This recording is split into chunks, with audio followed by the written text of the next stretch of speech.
अस्सलाम वालेकुम दोस्तों, मैं हूं माजिद मलिक और डिस्कवर द वर्ल्ड में आप सबको खुश आमदीद। दोस्तों, जहां दुनिया भर में हजारों की तादाद में आम लोग और मशहूर शख्सियात अपना मजहब छोड़कर इस्लामी तालीमात से मुतासर होकर इस्लाम कबूल कर रहे हैं, वहां कुछ ऐसी शख्सियात भी हैं जिन्होंने फेम और पैसे की खातिर इस्लाम को ही छोड़ दिया और बाकायदा इसका ऐलान किया। ऐसे ही लोगों में ब्रिटिश सिंगर ज़ैन मलिक भी शामिल हैं, जो कि पैदा तो एक मुसलमान घराने में हुए थे और कुरान की तालीम भी हासिल की, लेकिन फिर अचानक ही उस वक्त सारी दुनिया को हैरत का एक झटका लगा जब ब्रिटिश फैशन मैगजीन को इंटरव्यू देते हुए उन्होंने कहा कि उनको मुसलमान मत कहा जाए और ना ही ये अपनी जिंदगी मुसलमानों की तरह गुजारते हैं। दोस्तों, ज़ैन दरअसल बॉक्सिंग खेलने के आदी थे, लिहाजा इन्हें यूके के एक मशहूर जमाना एक्स फैक्टर शो में शिरकत का मौका मिला, जहां अपना टैलेंट दिखाकर ये पूरी दुनिया में मशहूर हो गए। लेकिन इस शोहरत और इसकी वजह से मिलने वाले पैसे ने इनको रास्ते से हटा दिया और ये एक मुल्हिद बन गए। ज़ैन मलिक की नेट वर्थ इस वक्त $65 मिलियन के लगभग है और ये दुनिया भर में शोहरत तो रखते हैं, लेकिन इनको ना तो ज़हनी सुकून हासिल है और ना ही दिल का चैन। दोस्तों, हमारी इस लिस्ट में अगले नंबर पर शम्स पहलवी आती हैं, जो कि ईरान के आखिरी बादशाह मोहम्मद रजा पहलवी की बड़ी बहन थी और इन्होंने भी इस्लाम को छोड़ दिया था।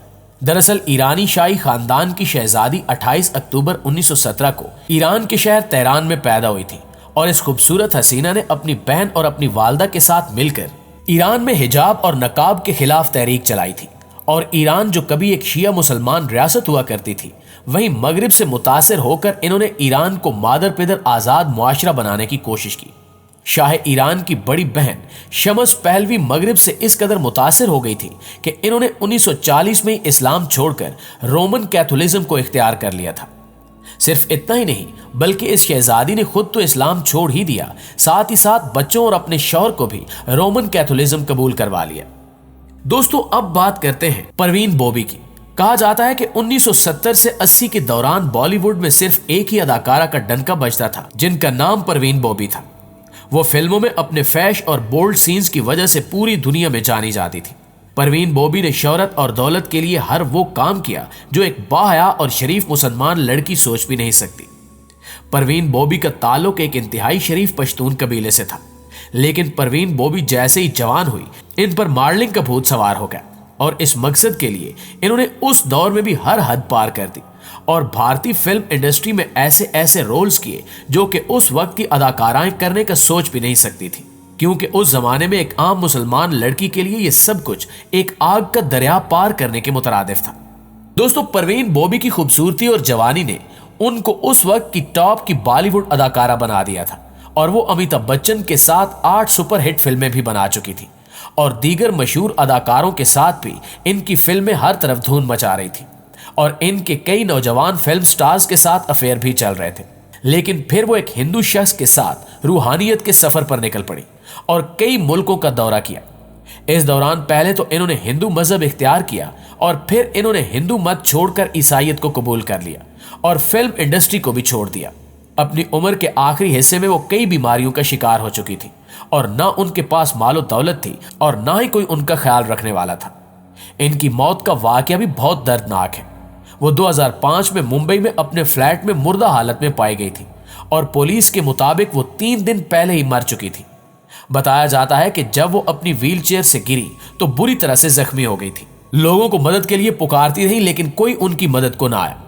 नाज़रीन, अब बात करते हैं तिलक रतन दिलशान की। श्रीलंका के साबिक कप्तान तिलक रतन दिलशान को कौन नहीं जानता। दिलशान क्रिकेट की दुनिया का एक जाना पहचाना नाम है। सन 2008 में इन्होंने श्रीलंका की एक मशहूर अदाकारा से शादी की और 4 बच्चों के बाप बनने के बाद इन्होंने क्रिकेट से रिटायरमेंट का ऐलान कर दिया। लेकिन आपको यह जानकर काफी हैरत होगी कि दौलत और शोहरत कमाने के लिए दिलशान ने इस्लाम छोड़ दिया था। जी हाँ, ये बात बहुत कम लोग जानते हैं कि 1900 में पैदा होने वाले दिलशान के वालिद तो एक मुसलमान थे, जबकि इनकी वालदा बुद्ध मत की पैरोकार थी। दिलशान की परवरिश एक मुसलमान के तौर पर की गई। इन्होंने ना सिर्फ कुरान मजीद की तालीम हासिल की, बल्कि वो अपनी करीबी मस्जिद में इबादत की गरज से भी जाया करते थे। इनका हकीकी नाम भी पहले तवान मोहम्मद दिलशान था और इनको शुरू से ही क्रिकेट में काफी दिलचस्पी थी।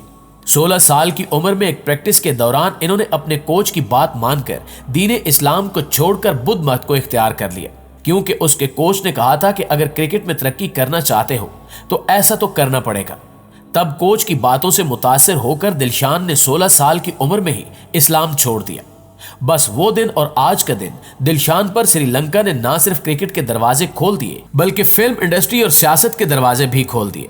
और लगता यही है कि जब तक ये इस्लाम से दूर रहेंगे ये सब मेहरबानियां इन पर जारी रहेंगी। प्यारे साथियों, हमारी लिस्ट में अगला नंबर है नरगिस दत्त का। बॉलीवुड अदाकारा संजय दत्त की वालदा नरगिस दत्त का शुमार अपने दौर की सबसे बेहतरीन और मशहूर अदाकाराओं में किया जाता है। वो एक मुसलमान घराने से ताल्लुक रखती थी जिनको अपने साथ काम करने वाले एक हिंदू अदाकार सुनील दत्त से एक दिन प्यार हो गया। कहा जाता है कि एक बार फिल्म सेट पर आग लग गई और सुनील दत्त ने अपनी जान पर खेलकर नरगिस दत्त को आग से बचाया था। यही वाकया इन दोनों की शादी का सबब बना। शादी के बाद नरगिस दत्त ने ना सिर्फ अपना मजहब यानी इस्लाम छोड़ दिया बल्कि अपना नाम तब्दील करके नरमेला दत्त रख लिया। दोस्तों, इसी तरह आमिर खान की मशहूर जमाना फिल्म दंगल में वुमेन रेसलर का किरदार निभाने वाली फातिमा सना शेख इस फिल्म में आने की वजह से शोहरत की बुलंदियों तक जा पहुंची। इनकी वालदा एक कश्मीरी मुसलमान थी जबकि वालिद कश्मीरी हिंदू थे। वो इस्लाम और हिंदुइज्म को फॉलो करते हुए बड़ी हुई, लेकिन जब वो बॉलीवुड में आई तो इस रंगारंग दुनिया की चकाचौंध ने इनको इस्लाम के साथ हर ताल्लुक खत्म करने पर मजबूर कर दिया। लिहाजा इन्होंने एक इंटरव्यू में कहा कि मुझे ना मुसलमान कहा जाए और ना ही हिंदू। वो किसी भी मजहब पर यकीन नहीं रखती और वो एक एथिस्ट है। फातिमा जहां एक बोल्ड अदाकारा बन चुकी हैं, वहीं इस्लाम छोड़ने की वजह से इंडियन फिल्म इंडस्ट्री इन पर बहुत मेहरबान है और इनकी नेटवर्थ भी काफी बढ़ चुकी है।